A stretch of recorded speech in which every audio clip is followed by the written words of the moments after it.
Hey, Bleedbigblue, Tim from the podcast. Just wanted to come talk to you guys. It's that time of the week. We have the San Francisco 49ers coming up. And, we're doing the 5-point preview. See what we're looking for going into the game. Number one, does this offense actually score on a somewhat regular basis against San Francisco? I hope so. The offense looked a little bit better this past week, because Sterling Shepard came back and we actually had a passing attack beyond Evan Ingram. With Sterling Shepard being there, it opened up the other receivers like Tavares King, who played a little bit better this past week.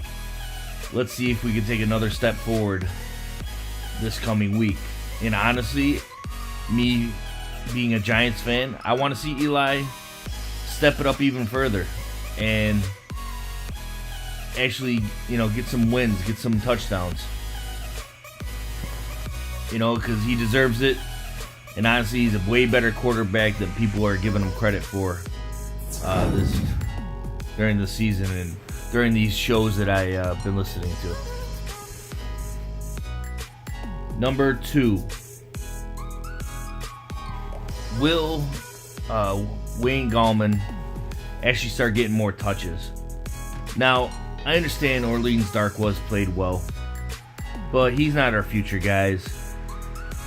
And honestly, I don't see him on the team much after this season. For the simple fact is, he's injury prone. Every time he has a good game, you guys know as Giants fans, where do we see him?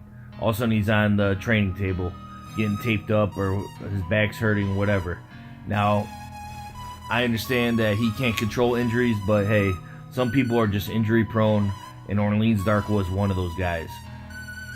I want to see Wayne Gallman actually get more touches, because I think he might be one of the only running backs that are still going to be on this team come next year.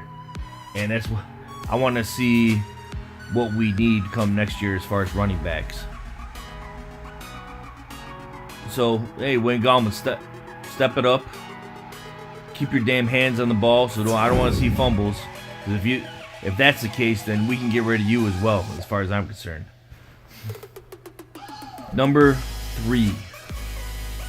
Olivier Vernon and Janoris Jenkins come back this week, guys. That should be a huge boost to the defense. Even though our linebacking core is pretty beat up, and as far as I know, we're going to have just a whole bunch of people just coming out of their rooms and playing, coming off their couches, such as like Calvin Shepard. Hey, people need to step it up in the linebacking core, but hopefully we get a huge boost from Janoris Jenkins and Olivier Vernon coming back. You're playing San Francisco 49ers.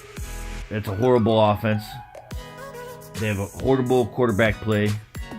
There's a big reason they traded for Jimmy Garoppolo, which I don't think he's even playing this week.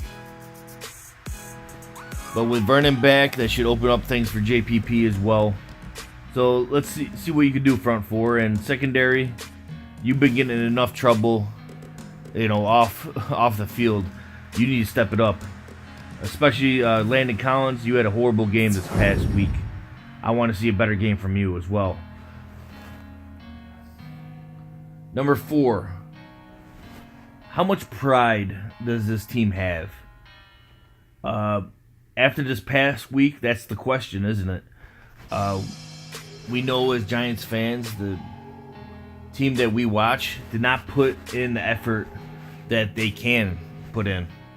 And maybe I understand it is hard to get motivated when you have nothing to play for.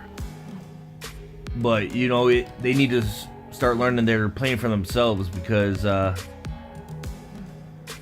putting, game tape out there of them quitting, of them not playing up to what they can. And as much as they want to talk about they are putting their full effort in, we know as Giants fans there's no way that was the case.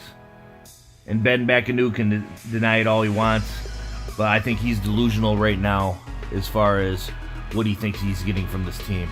So, New York Giants, how much pride do you have? because I hope you have enough pride to beat a winless San Francisco team. That being said, number 5 on the 5-point preview is where do we go from here after this game? If we lose, we're literally we're one of the worst teams in the league. We're literally comparable to not even San Francisco. If San Francisco beats us, we're comparable to the Cleveland Browns. So are we just gonna tank the rest of the season? Bench the veterans and just let the young players play and clean house at the end of the season? I know Ben McAdoo's not going to want to do that because I think he pretty much knows that he needs a miracle to save his job. But I want to see if we do lose, I hope we do almost just lose the rest of the season because this whole team needs an overhaul. But if we win, which we should win, do we want this team to keep winning so McAdoo does save his job? That's what I don't want to happen. I don't want this team to start streaking and McAdoo does not get fired because, in all honesty, for somebody who's usually patient with coaches and whatnot, McAdoo needs to lose his job. He's not a good coach. He might be one of those guys that does better when he gets a second go around, but he's not a good coach right now. I want my coach to actually motivate the players and actually inspire them, and I don't see that happening. So I do not want Giants to start streaking. Do I want them to win? I always want them to win every week, but it's going to be hard for me to see this team go from a top 3 pick down to the middle of the pack if we start streaking. So that's the biggest question for me, guys. That's what I'm tormented with right now. I'm curious what you think. What do you want the Giants to do? What happens after this game? Let me know in the comments. Obviously, I love to hear from you guys. We always answer your questions, and if we don't, I'll get to them. Trust me. I look at all of them. But even though this season's pretty much over with as far as playoff aspirations, I still bleed big blue. Always.